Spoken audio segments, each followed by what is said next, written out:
ខេត្តបៃលិនបើកបវេសនកាលឆ្នាំសិក្សាថ្មី2025-2026 ព្រឹកថ្ងៃទី31ខែតុលាឆ្នាំ2025លោកជំទាវបណ្ឌិតបានស្រីមុំអភិបាលនៃគណៈអភិបាលខេត្តបៃលិនបានអញ្ជើញជាអធិបតីដ៏ខ្ពង់ខ្ពស់ក្នុងពិធីបើកបវេសនកាលឆ្នាំសិក្សាថ្មី2025-2026នៅបរិវេណសាលាវិទ្យាល័យហ៊ុនសែនក្រុងទេពនិមិត្តបៃលិនស្ថិតនៅក្នុងសង្កាត់ទូលវាក្រុងបៃលិនខេត្តបៃលិនបើតាមរបាយការណ៍លោកតង់ធីរ៉ាប្រធានមន្ត្រីអប់រំយុវជននិងកីឡាខេត្តបៃលិនបានដឹងថាឆ្នាំសិក្សាថ្មី2024-2025នេះខេត្តបៃលិនមានគ្រឹះស្ថានមធ្យមសិក្សាសាធារណៈចំនួន9កន្លែងក្នុងនោះវិទ្យាល័យចំនួន4កើនថ្មីមួយគឺវិទ្យាល័យមរតកប៊ុនសុកថាផ្សារព្រំនិងអនុវិទ្យាល័យចំនួន5ដែលមានសិស្សសរុប6062នាក់ស្រី3251នាក់គ្រឹះស្ថានមធ្យមសិក្សាឯកជនចំនួន1កន្លែងសិស្សសរុប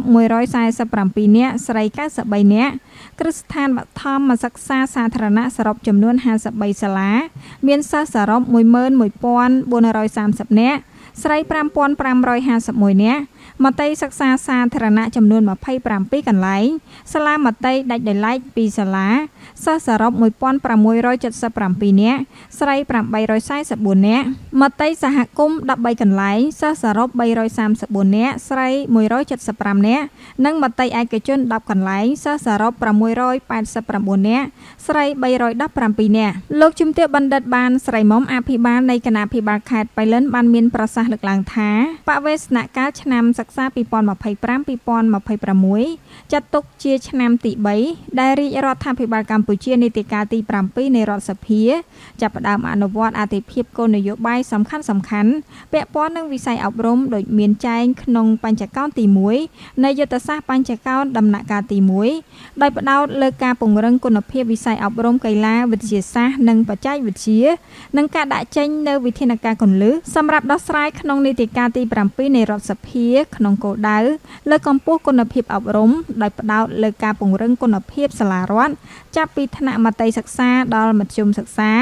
តាមរយៈការពង្រឹងកិច្ចការសំខាន់ៗព្រមទាំងយុទ្ធសាស្ត្រកំណែទម្រង់អាទិភាព8ចំណុចដែលក្រសួងអប់រំយុវជននិងកីឡាបានដាក់ចេញរួមមាន 1. ការកសាងប្រព័ន្ធនិងការអភិវឌ្ឍសមត្ថភាព 2. កំណែទម្រង់សាលារៀន 3. ការអភិវឌ្ឍយុវជនដើម្បីលើកកម្ពស់បំណិនសតវត្សទី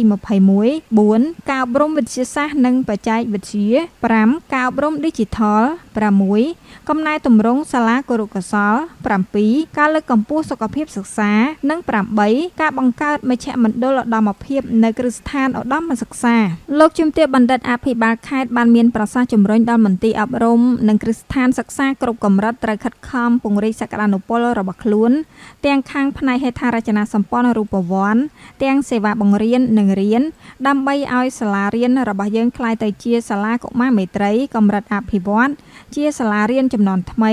និងជាសាលារៀនគំរូប្រកបដោយប្រសិទ្ធភាពនិងគុណភាពព្រមទាំងបន្តលើកកម្ពស់សុខភាពសិក្សានិងសុខុមាលភាពលោកគ្រូអ្នកគ្រូនិងសិស្សានុសិស្សនៅគ្រប់គ្រឹះស្ថានសិក្សាថែមទាំងរៀបចំបរិស្ថានសាលារៀនស្អាតបៃតងឲ្យស័ក្តិសមជាទីកន្លែងសម្រាប់ការអប់រំនិងបណ្ដុះគំនិតស្អាតស្អំអេរយាប័តល្អនិងគ្មានការញោមញីផ្លូវចិត្តផ្លូវកាយ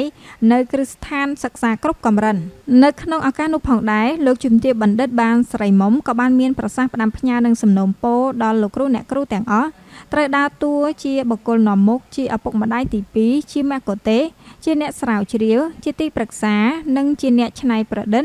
ដោយត្រូវខិតខំប្រឹងប្រែងអភិវឌ្ឍសមត្ថភាពខ្លួនជាប្រចាំទាំងខាងផ្នែកចំណេះដឹងទាំងវិធីសាស្ត្របង្រៀន